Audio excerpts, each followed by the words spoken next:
రైతు మీద ఇక్కడ మాకున్న అమలు సంఘం లేబర్ ఉన్నారు. ఆ లేబర్ ఏం చేశారు, ఇక్కడికి వచ్చిన తర్వాత ఆ లేబర్ అమలు వాళ్ళకి ఇచ్చే రేటు కాకుండా ఎగస్ట్రా మాకు ఒక సింగిడి ఇచ్చింది ఉంటేనే మేము నింపుతాం అని చెప్పి వచ్చిన బండిని రిటర్న్ పంపించి కవర్ ఇచ్చి పంపుతారు. అంటే ఒకటి నుండి వచ్చి ఆయన కొనుగోలు అంటే ఇన్ని రోజులు సఫర్ అయినాం, 10 రోజుల కొన్న సఫర్ అయ్యి కూడా ఇక పోనీ గవర్నమెంట్ రేటు పెట్టేటట్లేదు, వాళ్ళు వచ్చి ఐకేపీలు వచ్చి కొనాలనుకుంటే ఇప్పుడు అయ్యేటట్లేదు అని చెప్పి ఈ ప్రైవేట్ వాళ్ళకైనా ఇద్దాం, ఇక పోతే పోనీ అని 300 లాస్ అయిన మనిషి అని చెప్పి 1900కి ఇచ్చడానికి వస్తే ఈ అమలు వాళ్ళు వచ్చి తీరా మూమెంట్కి వచ్చినాక అమలు వాళ్ళు. ఇప్పుడు మీ ఐకేపీ సంస్థ వాళ్ళు బెల్లంపల్లినా లేకపోతే మాకు ఐకేపీ సంస్థ నెన్నెల్ మండల్. ఓకే. ఇప్పటికీ వారం అవుతుంది.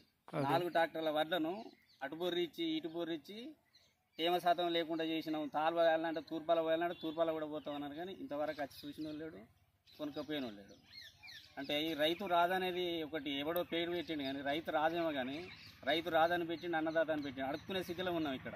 కనీసం ఒక అమాలోడు కూడా వచ్చి వాని కష్టం వాడు కాకుండా నాకు ఎగస్ట్రా నాకు ఒక సింగిడి ఇస్తేనే నేను నింపుతా అని చెప్పి అమాలోడు కూడా ఇంత దౌర్జన్యంగా వచ్చిన బండిని రిటర్న్ చేసిపోతాడంటే ఒక రైతు పరిస్థితి ఎలా ఉన్నదనేది ఆలోచిస్తే రైతు బతుకులే వేస్ట్ అనే స్థితిలో అనిపిస్తుంది.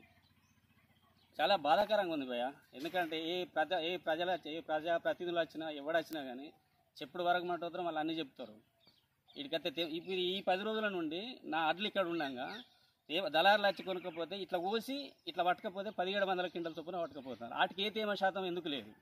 మేము రైతుగా గవర్నమెంట్కి అమ్మేటికేమో తేమ శాతం అడుగుతున్నారు. 1700 క్వింటల్ చొప్పున దళారులు పట్టుకపోయి ఇదే మిల్లులలో కొంచకపోతే ఆ మిల్లర్లు కొంటారా లేదా? అంటే ఒక రైతు స్వచ్ఛంగా వాడు రేటు గవర్నమెంట్ రేటు చెప్పుడు స్వచ్ఛమైన రేటు రావాలంటే ఎదురు చూసి ఇక్కడ ఇదిగా అక్కడ రైతు సపరై చచ్చిపోకట తప్ప వేరే ఏం లేదు.